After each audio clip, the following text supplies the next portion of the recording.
So now let's fast forward to where you're at with Trump. He's there. You're on BU. You're talking to these guys, Jordan Peterson, Gavin McInnes, a Syrian guy from Australia, even one guy that's Turkish, Jewish. You're talking to all these guys.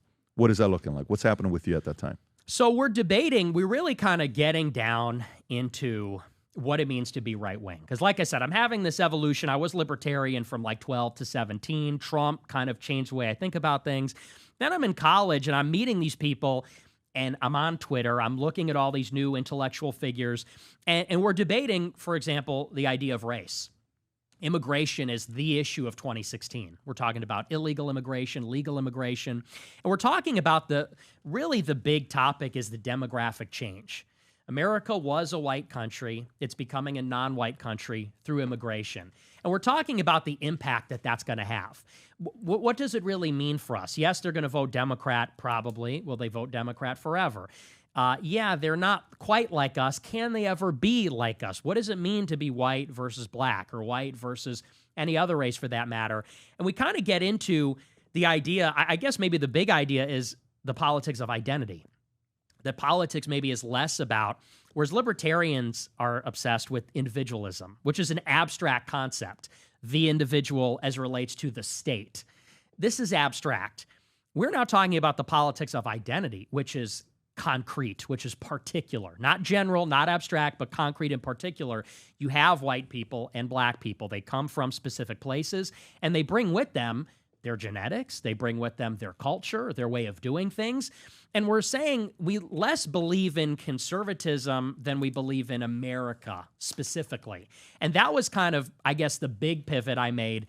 And that's why I started my show, which was called America First, which was this nationalistic show as opposed to libertarian or conservative. Okay, so you start your show, America First. You're pro-Trump. You're supportive of Trump.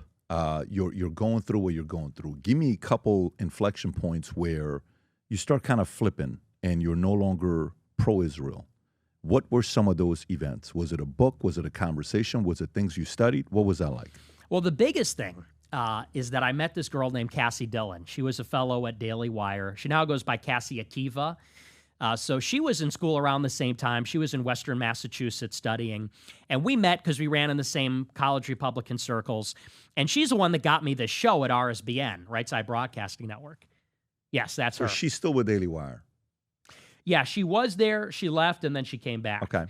And so, I met her, and at that time, she was a Christian. She converted to Judaism. She married a Jewish guy and converted.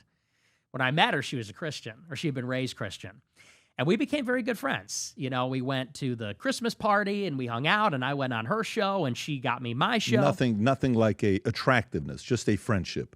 It might have been going in that direction, Okay. but no, nothing like that materialized. So, yeah, we were just friends, and I started to notice something was up because Trump's doctrine was America first, and that was so attractive to me. He said, we will no longer be misled by the siren song of globalism. It's going to be Americanism, not globalism. And that really sunk into me. And I'll never forget, this was in December 2016. This is what did it for me. And I wrote an article about it on my blog. I had a blog at that time. And I noticed that Obama, who was still the president during the lame duck period, he told our ambassador to the United Nations not to veto a resolution condemning the West Bank settlements. So there's a resolution saying Israel's settlements in the West Bank are illegal. Normally, the United States vetoes that on behalf of Israel to protect them. But Obama instructed our ambassador to abstain. And so the resolution went through. And everybody on the right wing said Obama's an anti-Semite. He hates Jews because he did that. And I said, wait a second. I went through and I did the research, and I said ever since 1967, during the Six-Day War, when Israel occupied the West Bank and Gaza Strip, it has been the official U.S. policy that we do not support the civilian settlements. That's technically illegal under international law. I said, so all Obama did was really uphold the same policy that every president did, Republican and Democrat, yet they're calling him a Jew hater. I said, I don't think Obama hates Jews.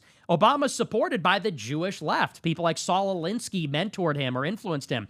So I don't think he hates Jews. I think that he's just carrying out our policy. And so I said, how is that any different than when let's say a conservative critiques BLM, they get called the racist. You critique feminism, you get called the sexist. Where were you working at that time? Were you working anywhere? You were independent? I was independent. Okay, so you're not with anybody while you're writing this. Right. So you're free to write and say whatever you want. Okay, Right. continue. Yeah, so I was just on my own blog, and so I wrote that out. I said, this is hypocritical. I said, and this is something that crops up over and over, is this double standard when it comes to anti-Semitism, when it comes to Israel, and I called this out. And Cassie Dillon, who was my friend, I would raise this issue with her, and I would criticize Ben Shapiro very harshly. He was very anti-Trump at that time. And I said, I think Ben Shapiro is Israel first. And I think that when Trump says in his inaugural, it's America first, why is it that Israel gets all this foreign aid? They're the #1 recipient for 50 years. They're not a poor country. Why is it that much largesse? And so I would press her on this and other related questions. And eventually she threw arms up in, I think it was March 2017. And she said, we are no longer in the same movement. She said, you are anti-Israel. The way you're going about this is anti-Semitic. This is Casey. This is, yeah, Cassie Dillon. Cassie Dillon. She goes, you're attacking Shapiro and in an anti-Semitic way. I don't like your tone. She said, and I really want nothing to do with you anymore. And so she blocked me on Twitter. And my whole friend group, who was with Daily Wire, Elliot Hamilton, Aaron Bandler, all these other writers at Daily Wire, they all blocked me. They would not talk to me. And then... Now, you guys all know each other. You've hung out on your friends. Yes. In what context do you guys hang out? Because you're not with Daily Wire. Right. So we would hang out at... we hung out at the Christmas party for the Massachusetts College Republicans that she hosted. And, Got it. I did her show a couple of times. So you did do her show on Daily Wire. Not on Daily Wire, on RSBN. Okay, she had a got it. show. Okay. Yeah. And so... So they all block you. They want to have nothing to do with you at the time. Right. We're not on the same page. We're going different direction. Has she yet converted to Judaism or not yet? She's still a Christian at the time. She had begun the conversion at that point. And were you seeing the evolution of that happening or I no? was, yes. Was she seeing somebody while you guys were talking or no? I don't believe she was. Okay, but she had been to Israel a bunch of times. So why was she wanting to convert? Why was she going through that process? What was her reasoning? Did she tell you? No, we never discussed it on an intimate level. So till today, you guys have never cleared it up why she became Never, no. Well, maybe she can send you an email because I want to know. I'm curious to know why that happened. I do too, yeah. Yeah, I'd want to know why that happened. Okay, so now when that happens, you're on August 18th. When's your birthday? August 18th. Yeah. Okay, so what's the first emotion you're getting? You're by yourself. She tells you this. Everybody gets blocked. What is it? Is it anger? Is it resentment? Is it I'm going to get him? Is it vengeance? What's the first emotion you're feeling? I was stunned. I was honestly just shocked because, you know, the idea on the right wing is we're the marketplace of ideas. And so nothing's off limits and you're supposed to bring your best ideas and you debate them out. That's the whole program. And so to get such a cold and frosty response, it was actually a little disturbing because it's like, you know, I slept over at her sister's apartment. I went to her Christmas party. We hung out.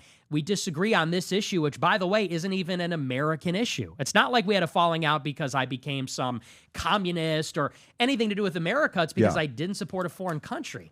And I said, you know, even if we disagree on the issue, we can't even talk to each other or be friends personally. Forget about even professionally working together. I was stunned at how she turned into there was this transformation. And then I got angry.